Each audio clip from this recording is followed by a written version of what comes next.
बरतानवी अखबार PTI को मिलने वाली ममनुआ गैर मुल्की फंडिंग की मजीद तफसीलात सामने ले आया।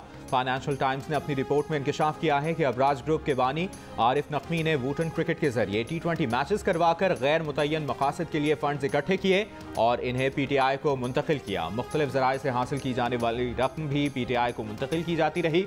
रिपोर्ट में कहा गया कि आरिफ नकवी ने ऑफशोर कैमन आइलैंड में शामिल कंपनी वुटन क्रिकेट लिमिटेड को पाकिस्तान तहरीक इंसाफ के बैंक रोल के लिए इस्तेमाल किया। चेयरमैन तहरीक इंसाफ इमरान खान की तरफ से चंदा मिलने की तस्दीक, लेकिन कहा कि उन्हें रकम के ज़राए का इल्म नहीं। 2013 में पाकिस्तान में इंतखाबात से पहले वुटन क्रिकेट को मुंतकिल की जाने वाली सबसे बड़ी रकम $2 मिलियन अबू धाबी के शाही खानदान के रुकन और वजीर शेख मुबारक अन नहयान की तरफ से की गई।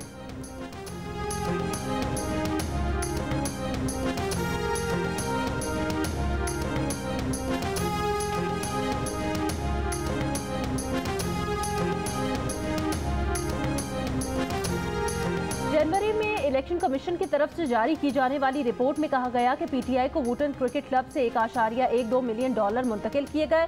PTI ने पैसे के जराए नहीं बताए। आरिफ नकवी ने वुटन क्रिकेट क्लब का मालिक होना तस्लीम किया है और किसी गलत काम करने की तरदीद की है। इलेक्शन कमीशन को जमा करवाए गए एक बयान में आरिफ नकवी ने कहा उन्होंने किसी गैर पाकिस्तानी शख्स यहाँ कंपनी का किसी ममनुआ जरिए से रकम हासिल नहीं की। वुटन क्रिकेट के बैंक स्टेटमेंट से अलग कहानी सामने आती है। 2013 में आरिफ नकवी ने 3 हिस्से में तहरीक इंसाफ को $2.12 मिलियन मुंतकिल किए। अबराज ग्रुप की तरफ से मुंतकिल की गई सबसे बड़ी रकम $1.3 मिलियन थी।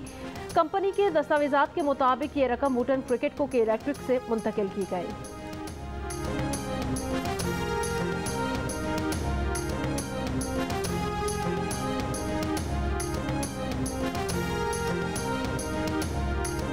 PTI फॉरेन फंडिंग केस में दरख्वास्त गुजार अकबर एस बाबर ने कहा है कि इमरान खान और PTI ने इलेक्शन कमीशन को गुमराह करने की कोशिश की।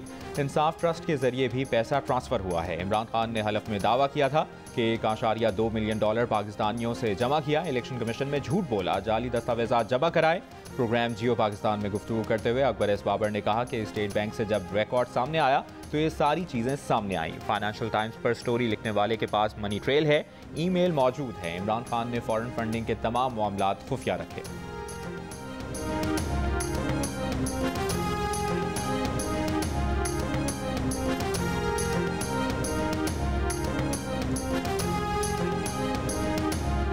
रहनुमा तहरीक इंसाफ फवाद चौधरी का कहना है फंडिंग केस में तीनों जमातों की फंडिंग का फैसला इकट्ठा आना चाहिए।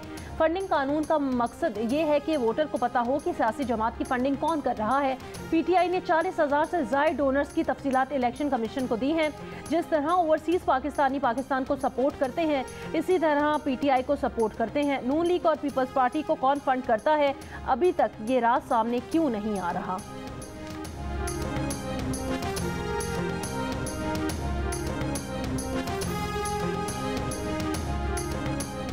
कच्ची जलमक्सी डेरा मुराद जमाली गंदावा में बारिश थम गई। डेरा मुराद जमाली में 1000 खानदान बेघर। 5 दिन से राब्ता सड़कें बंद होने से मुतासरीन की मुश्किलात बढ़ गईं।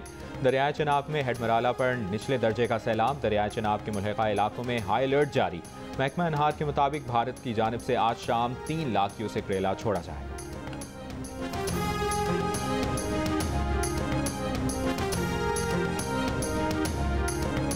राजनपुर के डिप्टी कमिश्नर ने जिले को आफत ज़दा करार देने की सिफारिश पंजाब हुकूमत को इरसाल कर दी। डिप्टी कमिश्नर के मुताबिक राजनपुर में बारिशों से 27,860 एकड़ पर काश्त फसलें मुतासिर हुई। सैलाबी पानी से अब तक 1076 घर भी मुतासिर हुए।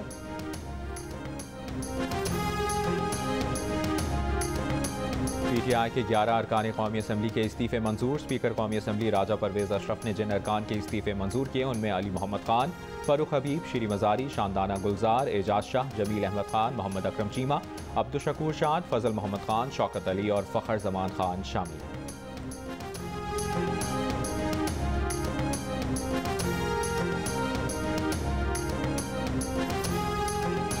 चौधरी परवेज इलाही के बतौर स्पीकर पंजाब असम्बली मुस्ताफी होने के बाद असम्बली स्पीकर का आज इंतखाब होगा। तहरीक इंसाफ के सिप्तान खान और नून लीग के सैफुल मलूक खोखर बदे मुकाबिल होंगे।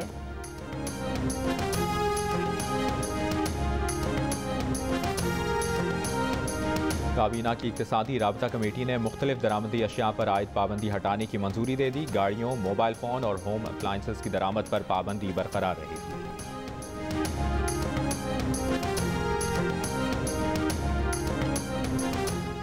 रावलपिंडी के बेनज़ीर भुट्टो अस्पताल से अगवा होने वाला 3 माह का बच्चा बाज़याब करा लिया गया।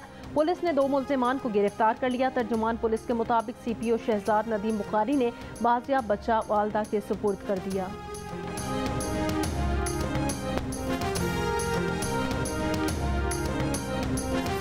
डेरा गाजी खान में तोसा के मकाम पर इंडस हाईवे ट्रैफिक के लिए खोल दिया गया। सैलाबी रेले से इंडस हाईवे को नुकसान पहुंचा।